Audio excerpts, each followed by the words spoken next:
Hello, my name is Ben and you're listening to Your Career Kit, the student podcast by Employment for Students, the UK's most visited student job board, where we speak with CEOs, recruitment managers, universities, students and even Olympians, where we hear their stories and their top tips and advice to help get you hired and address any hot topics. We hope you enjoy listening.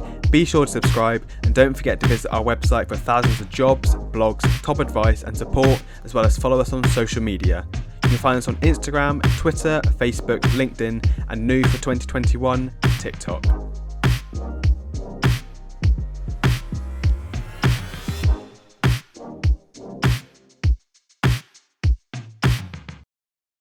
Welcome back to another episode of Your Career Kit. In today's episode, I have a previous guest returning once again, but this time he's here to tell us all about his journey winning The Apprentice.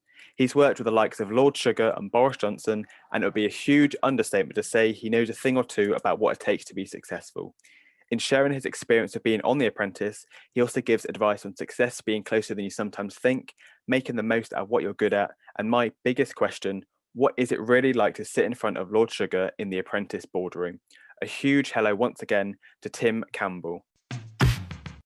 Hello, Tim. Welcome back to the podcast. I managed to rope you in once again. How are you today? I'm so well, my friend Ben. How are you doing? I'm amazing. Thank you very much. So I've got you back here to talk all about your appearance on The Apprentice back in 2005.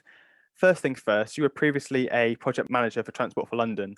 What on earth made you want to apply for The Apprentice? It's really interesting. So going back that far now, because it's over, 15 years now since that happened. So it's amazing. I was a really focused graduate within Transport for London on a career trajectory through the organisation. I'd worked for a period of time in the Human Resources Department and eventually became a project management professional within our project management team. And I was doing really well. I was young. I was 20 odd. I had enough money coming in that I could take my girlfriend to the cinema and buy a popcorn and a hot dog. It was all right. That's expensive. It's important stuff. You've got to check this stuff, right? Yeah. But essentially, I then got the opportunity. Somebody sent it to me to say that there was this opportunity at Apprentice and that I should go for it. And although I didn't immediately grab onto it because I sent it to lots of people because I was the graduate recruitment manager beforehand at Transport for London. So I sent it to lots of people I'd recruited in the business and friends. And on the day before, after not many people applied for it that I'd recommended, I said, sod it, I'll do it. I'll have a go. And it was the day before. I was relatively flippant in my answers. And lo and behold, the rest, as they say in that cliche term, is history. It was amazing journey. So, I mean, you were the first winner. And I guess looking back at that time, did you have such an idea that, The Apprentice would be such a big hit, because over the past 10 years, the averaging sort of 7 million viewers an episode, it must be a proud feeling knowing that you were number one, you were the first. Do you know what? It made my mum incredibly happy. She was ecstatic at the fact that I won it. And if you can make mum or any of your parents or carers happy, it's always a good look, right? Absolutely. But I suppose I'm really proud of what The Apprentice was the catalyst for. The Apprentice was the platform that allowed me to go and work for Lord Sugar as he is now for a period of time to learn about business.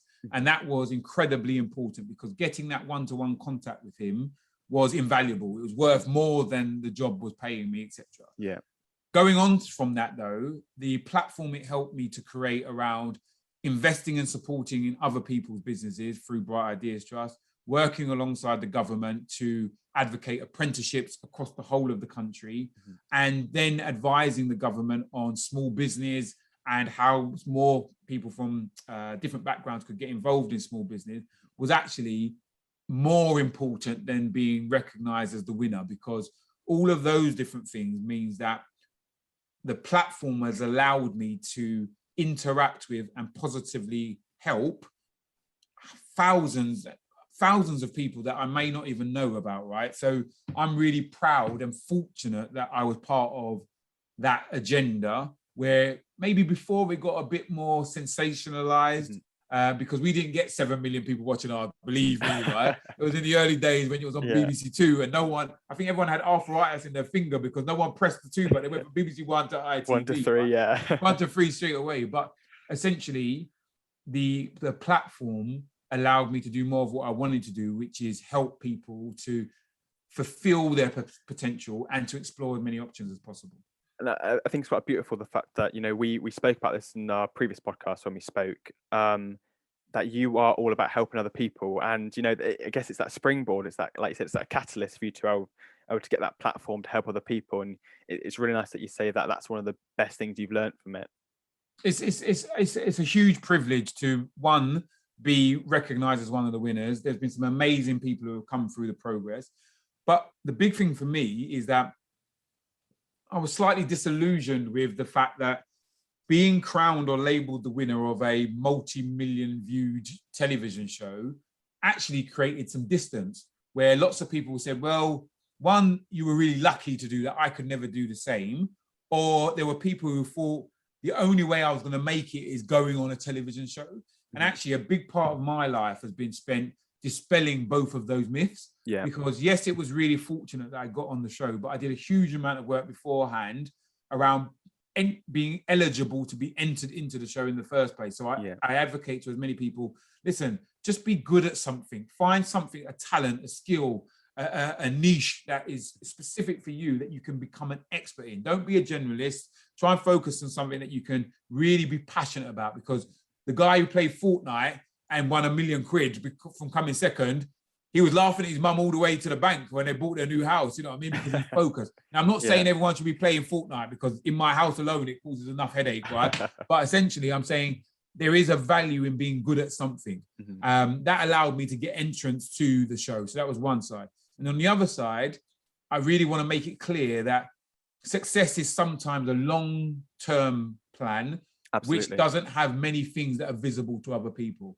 So lots of work happens in silence behind the scenes and for a long period of time. And what most people hear is the meteoric rise after it's become public. They didn't see the hours that you did beforehand, or the hard work that goes in beforehand. And that for me is about dispelling the myths that you can get success in 12 weeks, as lots of reality TV shows now say.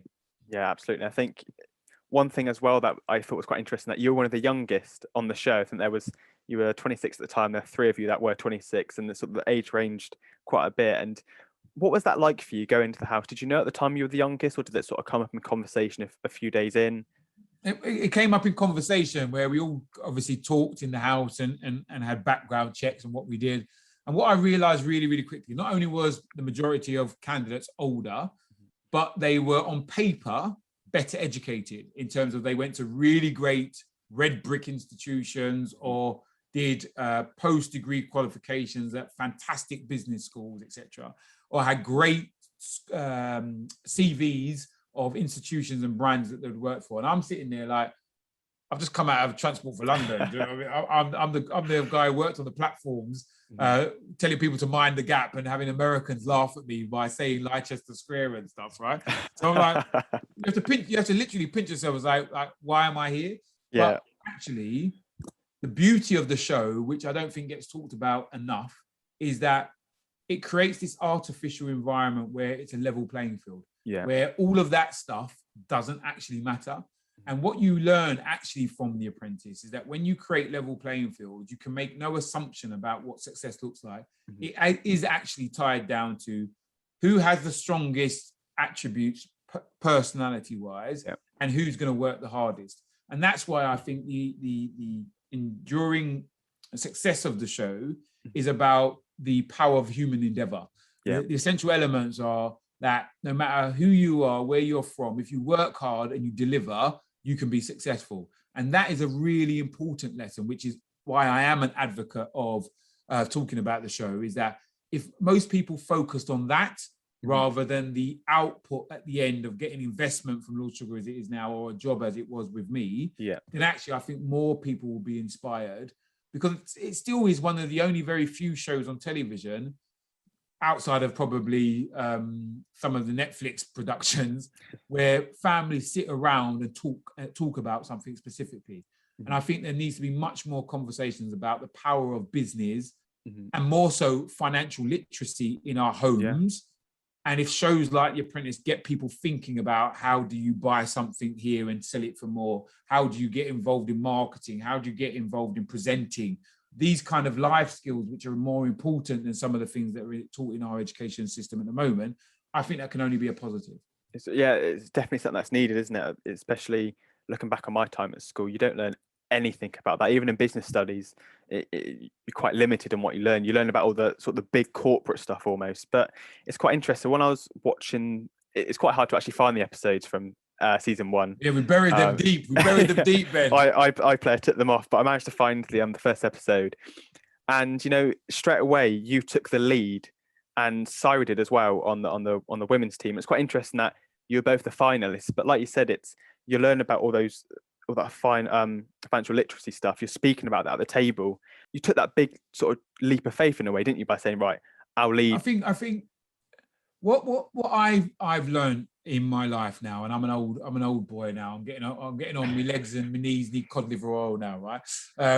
What I've learned is that you need not to turn down your light in situations, even if you're uncomfortable. Lots of people, particularly from inner city areas, will have this subservient view of the world where you must go in ever so humble, yes sir, no sir, ever so humble. And there's a very fine line between being respectful and being respected. Yeah. And for me, because of the teaching from my mum with our Jamaican heritage, she was always like, listen, be polite, be respectful, but never let anybody tell you to bow your head unnecessarily. And that level of confidence followed me through to The Apprentice, and has in many other situations where I go in with a level of confidence about my ability to deliver on certain things. And because I have that confidence, I can go in and not demand, but require to be respected in certain situations. So in that situation where I was petrified, let me make it clear, I was scared of this. I was like, oh my gosh, I know if I go first and we fail, there's a likelihood I'll go. I'm going to come up with this suggestion. It might flop. I might do this. And they think, who is this guy? He's never been to a great school. I had all of those feelings. Those feelings exist for everybody, right? And although I am confident, the feelings still happen. The heart beats, the hands get sweaty, the brow starts to furrow down, right? But I knew in that situation, I wanted to win. Yeah. I simply made it clear I wanted to be one of the most successful people through that. And I was not, the only thing, coming back to my boxing days, is that I never wanted to lose, be it a fight or a challenge, because of something I could have done or I was responsible for. From a very early age, I've known about the circle of control, the things that I can worry about. I'm looking out of my window now here, and the rain is coming down, the clouds are over. We had one day of sunshine yesterday, and everyone started to order shorts about going in the garden. Get the barbecues out. Yeah, get the barbecues out, but that's nullified because the traditional British weather is back. I don't worry about the weather. I don't worry about the weather because I can't control it. God does that. That's not my thing, or whatever dream you believe. But for me, I leave certain things to them and other individuals, and I focus on the things I can. So I've got a jacket, I've got a warm jumper. I can prepare myself against those things that I can't control, so I'm all right? And I think it's a very unique thing that we have to learn, is that focus on the things that you can control. And it's amazing how the things you worry about that you can't control will shrink. But most people worry about, oh, I'm going to get my hair wet, my makeup's going to run. Oh my gosh, my jacket, my new kicks are going to get wet. Do you know what I mean? All of those things you can't do anything about. Just worry about the things that you can and do as much as you can to put yourself in the strongest position as possible. And it's quite interesting you say that, because, you said a minute ago how you always make sure that you don't fail with something that you did. And it's quite interesting when you watch The Apprentice, a lot of the time, a lot of people, you can tell they're in it for themselves and not willing to work for a team. But that's quite interesting, because straight away from watching that first episode, I could see that there were certain members, especially you were willing to work with the team, but you were also making sure that your opinion was getting heard. You did it in quite a good way, actually, the fact that you were never speaking over people, but there's always bickering from other people, isn't there? But you let yourself be heard. Is that something that you found challenging, the way that dealing with others, because you've got your own mindset and the way you want to operate, but when you've got other people, it's a bit like a Shark Tank almost, isn't it? Because some people are just in it for themselves and not willing to see the wider image. I think it's a really great point, Ben. And it brings back the memories of some of the arguments that were happening, and you just like hold your hands and you're like, oh my God, you're missing the point. The point is, I remember on the first day, me and Syra, and I love Syra and Adele were two of the best people in that show for me in terms of who I've stayed in contact with, who were absolutely amazing. The thing that we organized on the very beginning, me and Syra had the agreement. We said we were never, no matter what happened outside of our house, we were never going to argue with each other or bring business into our house. In our house environment, we were going to respect each other and hold some certain values true.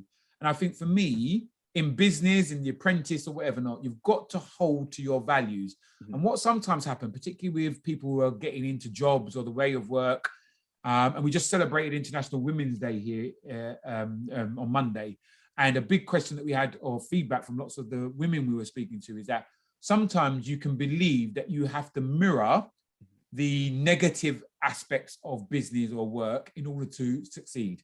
And what I challenged, and what many of the people we had as part of that conversation challenged, is that actually you have the power to change the environment by leading by example. And what we did in The Apprentice very strongly is that I never wanted to personalize anything in the whole show, because I never wanted anybody to do that to me, because I wouldn't respond very well if they'd attacked me personally. So I made it very clear, listen, I'll tell you about what you've done wrong, but I'll never tell you about you personally on an attack, because I believe you can do something that's idiotic, but that doesn't make you an idiot.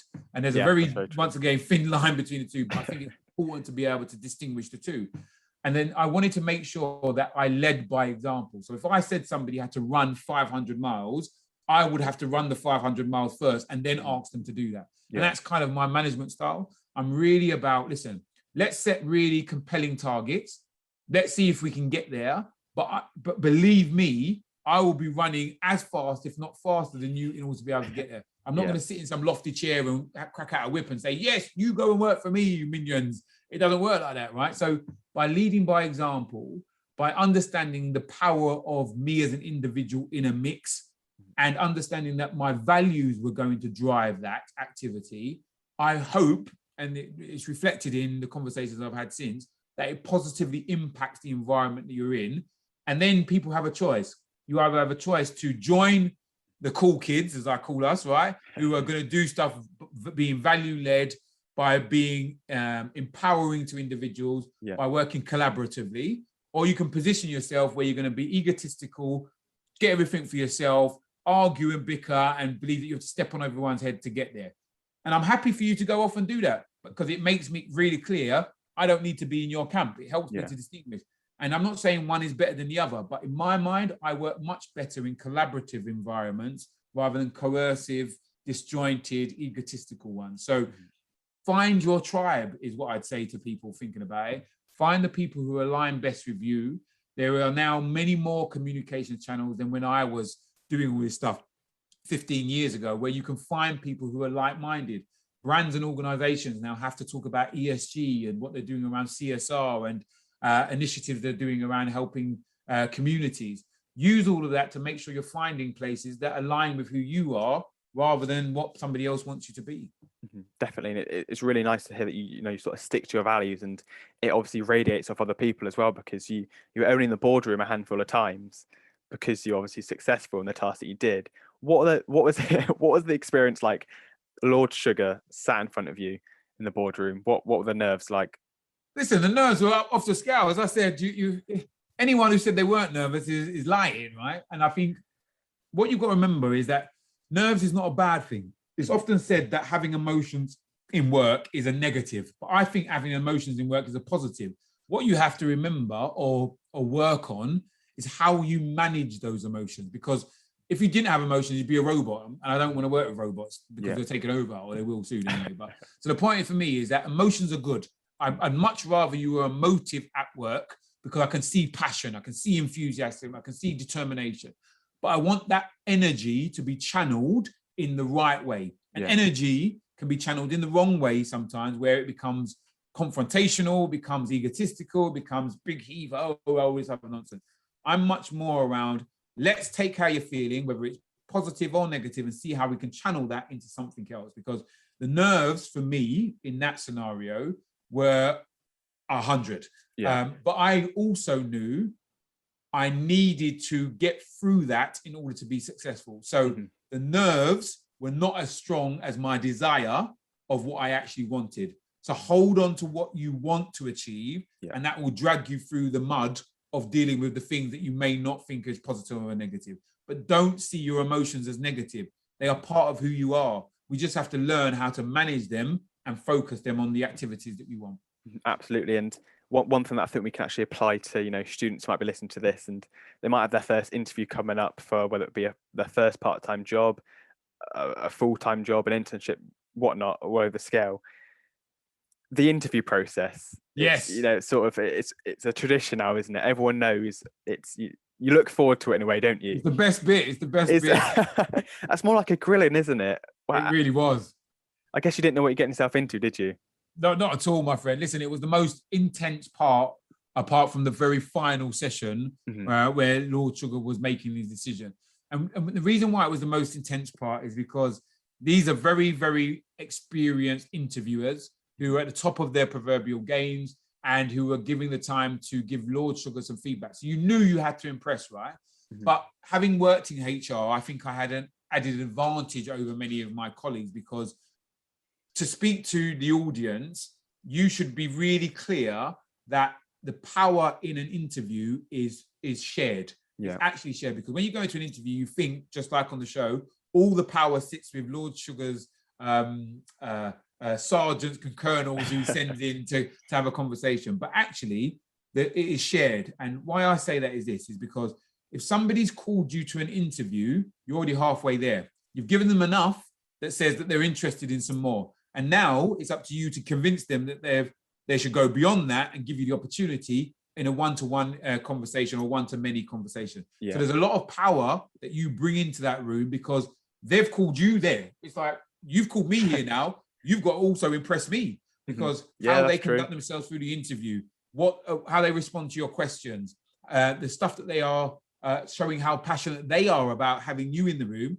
is going to be a key part of whether you decide to take the job as well. So you've got to remember, employers are spending quite a bit of money on resource, because if you added up the salary of everybody interviewing you and all the money they spent on campaigns and all the effort they're putting in, there's a lot of money into this process. This is important to them, right? So they're going to bring their A game, which is half the battle, and you've got to bring yours, which brings that point where people can make decisions.